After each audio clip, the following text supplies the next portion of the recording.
ऐसे पंडित जी को तो भगवान भोलेनाथ जी की महिमा विशेष महिमा है, विशेष जो है कृपा है। नागेंद्र हाराय त्रिलोचनाय भस्मंगरागाय महेश्वराय नित्याय शुद्धाय दिगंबराय तस्मै यकाराय नमः शिवाय।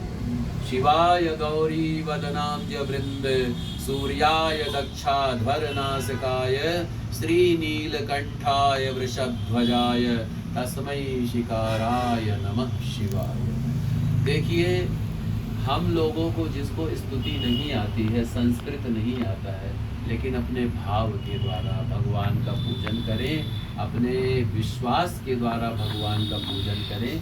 भगवान तो भाव के बस में है। लेकिन आज के समय में आजकल लोगों की बुद्धि बहुत ही ज़्यादा भ्रांत है। कई प्रकार के पंथ हैं, कई प्रकार के लोग हैं, कई प्रकार के गुरु हैं जो सही राह नहीं दिखाते। तो भगवान के पूजन के लिए सर्वथा हमें क्या चाहिए? हमें भगवान का पूजन डेली करना चाहिए। कैसे करना चाहिए? अब आपके पास सामग्री ना हो, बेलपत्र ना हो, धतूरा ना हो, फल ना हो, घी ना हो, शहद ना हो, दूध ना हो, दही ना हो, फिर कैसे चढ़ाएंगे? मन के भाव के द्वारा मन ही मन भगवान को भोग अर्पण कीजिए। कैसे? रत्नै कल्पितमासनं हिमजले स्नानं च दिव्यावरं नानारत्नविभूषितां मृगमदा मोदांकितं चंदनम। भगवान भोलेनाथ का भक्त भगवान से प्रार्थना करे, भगवान को कह रहा है, क्या कह रहा है कि हे भोलेनाथ जी, मैंने आपको रत्नों से सुसज्जित बहुत सुंदर सिंहासन आपको मैं प्रदान कर रहा हूँ। आप उस सिंहासन पर बैठिए और गंगा जल के, हिमालय के जल से मैं आपका अभिषेक कर रहा हूँ। आप उस जल से प्रसन्न होइए। ऐसे अनेक भावों के द्वारा भगवान शिव जी की पूजा भक्त करता है। तो ऐसे ही आप मन ही मन भगवान की पूजा करेंगे, भगवान आपकी पूजा स्वीकार करेंगे। अब एक बात जो मैं सबसे ज़्यादा कहना चाहता हूँ, जैसे कि अगर हमारे पास भगवान ने व्यवस्था दी हो तो अच्छे से अच्छा करना चाहिए। उसमें जो है कभी भी हमें कंजूसी नहीं करनी चाहिए। क्यों? अब अगर आपके पास गड्डी गड्डी नोट है और भगवान को आप सिक्का दिखा रहे हो तो भगवान सब भाव जानते हैं, कण कण में छिपे हुए हैं, हर एक के मन में छिपे हुए हैं। तो भगवान ने जो दिया है वो दो। अगर भगवान ने रोटी दिया है तो रोटी प्रदान करो, पराठा दिया है तो पराठा प्रदान करो, और अच्छा पैसा दिया है तो अच्छे पैसे से भगवान का पूजन करो। और कुछ भी नहीं दिया है तो भाव के द्वारा। आजकल 99% लोग क्या करते हैं कि श्रद्धा के नाम पर, वो भाव के नाम पर कहते भगवान को तो कुछ नहीं चाहिए, भगवान तो भाव के भूखे हैं। तो जेब में रखे रहते गड्डी नोट, घर में व्यवस्था रहती है, लेकिन जब पूजन पाठ करते हैं तो सिक्का रखते हैं। आजकल के 50 साल पीछे जाते हैं, जबकि हमें समय के हिसाब से चलना चाहिए। आज का जो समय है इसके हिसाब से चलो। दूसरी बात, आपको जो भगवान ने दिया है वो अर्पित करो।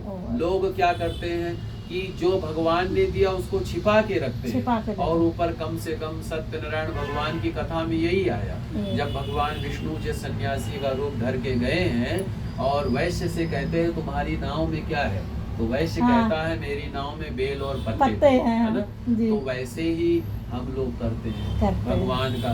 अब भगवान को आपकी आवश्यकता, आपके सामग्री की जरूरत नहीं है, लेकिन भाव की तो जरूरत है। एक भक्त हनुमान जी भी है और एक भक्त कालनेमी भी है। फर्क सिर्फ इतना है, उसने भी राम नाम का चोला धारण कर रखा है, श्री हनुमान जी महाराज ने भी राम नाम को अपने हृदय में धारण कर रखा है। पर राम नाम का चोला धारण करते हुए आपको अपने मन का चोला आपने धारण किया है? नहीं किया। तो आजकल 99% लोग कालनेमी है, जो होता कुछ और है, दिखाते कुछ और है। तो इससे क्या है, वो भगवान की भक्ति नहीं होती। भगवान की भक्ति होती है सच्चे मन के द्वारा। और इसीलिए तो कहा गया है जाकी रही भावना जैसी, प्रभु मूरत देखी तिन तैसी। भगवान के प्रति, गुरु के प्रति, माता पिता के प्रति, सज्जनों के प्रति, गौ माता के प्रति या साधु संतों के प्रति जैसा आपका विचार होता है वैसे ही आपकी कामनाएं होती। अब आप लोग मुझे एक बालक देखें, मुझे एक युवा देखें, मुझे एक बुजुर्ग देखें, मुझे एक पाखंडी देखें, मुझे एक राक्षस देखें, मुझ में एक देव देखें, ये आपके नजरों की मैं हूँ तो मैं वही हूँ, लेकिन सबके नजरों का फर्क अलग अलग। किसी के मन का भाव पवित्र है, वो मुझ में देव का भी दर्शन करता है। किसी के मन का भाव अपवित्र है, मुझ में वो राक्षस को भी देखता है, पर मैं हूँ वही। ऐसे ही भगवान कहते हैं मैं परमात्मा वही हूँ, तू जिस भाव से जिस रूप में मेरा पूजन करेगा उसको मैं स्वीकार करूंगा। अगर तू मुझे पत्थर का मानेगा तो मैं तुझको पत्थर का ही स्वरूप समझ के तेरी पूजा स्वीकार करूंगा। तू अगर समझेगा कि साक्षात मैं बैठा हुआ हूँ तो मैं साक्षात तेरी पूजा को स्वीकार करूंगा। तो ये मन का भाव होना चाहिए, मन में अच्छे भाव से, अच्छे प्रसन्नता से।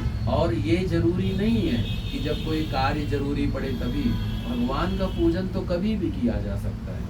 आदमी को अपने सच्चे कमाई में से 10% कमाई भगवान के कार्य के लिए रख देना चाहिए। अगर 100 कमा रहा है तो उसमें से 10 रुपया जरूर रखे जा करके। दान का, धन की 3 गति होती है। 3 गति क्या होती है? या तो दान पुण्य करो, और अगर दान पुण्य नहीं कर सकते तो अपने ऊपर खर्चा करो। अपने ऊपर भी नहीं खर्चा कर सकते तो नाश कराने के लिए तैयार हो जाओ। नाश कैसे होगा? कोई ना कोई बीमारी आएगी, कोई ना कोई कोर्ट केस पड़ेगा, कोई ना कोई समस्या होएगी, कहीं ना कहीं आपका चोरी हो जाएगा, कहीं ना कहीं आपको जो है दिक्कत हो जाएगी। तो पैसा तो जाना है, पैसा तो रुकना नहीं, लेकिन उसको धर्म के काम में लगाओगे, सत्य के काम में लगाओगे, अच्छे काम में लगाओगे, आपकी बुद्धि शुद्ध होगी, आपके परिवार का आशीर्वाद होगा। और दूसरी बात, धन दान क्यों करना चाहिए? इसलिए करना चाहिए क्योंकि आप जो कमाई किए हैं आवश्यक नहीं है कि आपने पूर्ण ईमानदारी से कमाया। जैसे कि हम सब्जी का काम करते, आलू है 10 रुपया, हमने बताया 25 रुपया, तो बेईमानी तो हुई, बेईमानी तो हुई ना।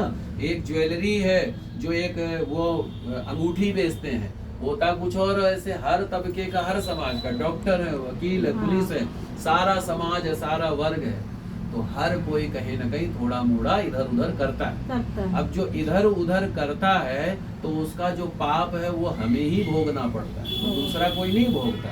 हम भोगते हैं, हमारे बच्चे भोगते हैं। और आज के समय में कहा जाए पूर्ण ईमानदारी से तो कोई भी व्यक्ति नहीं रह सकता।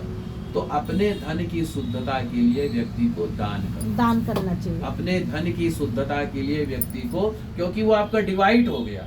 जैसे कि ये प्रसाद है, अब ये प्रसाद 10 जन को गया है, अब 10 जन को गया है तो 10 जन में ये डिवाइड हो गया, तो 10 जन को इसका अंश मिलेगा।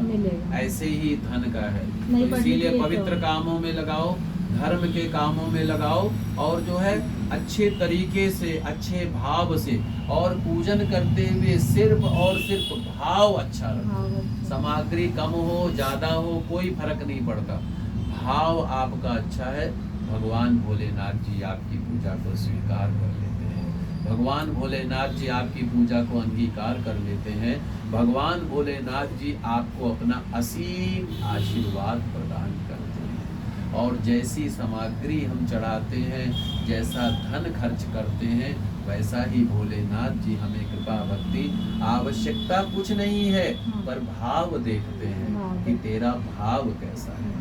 और ये सभी के हृदय में बसते हैं। सभी का सम्मान करो, इनका सभी का जो है सेवा करो। और एक चौपाई कहूँगा श्लोक, सर्वे भवन्तु सुखिनः, सर्वे सन्तु निरामया, सर्वे भद्राणि पश्यन्तु मां कश्चित् दुःखभाग्। सभी सुखी हो, सभी निरोग हो, सभी धनवान हो, सभी बुद्धिमान हो, सभी ऐश्वर्यवान हो, सभी विद्यावान हो, सब पर भगवान भोलेनाथ जी असीम कृपा आशीर्वाद प्रदान करें। जय भोलेनाथ। धन्यवाद। बस देखा।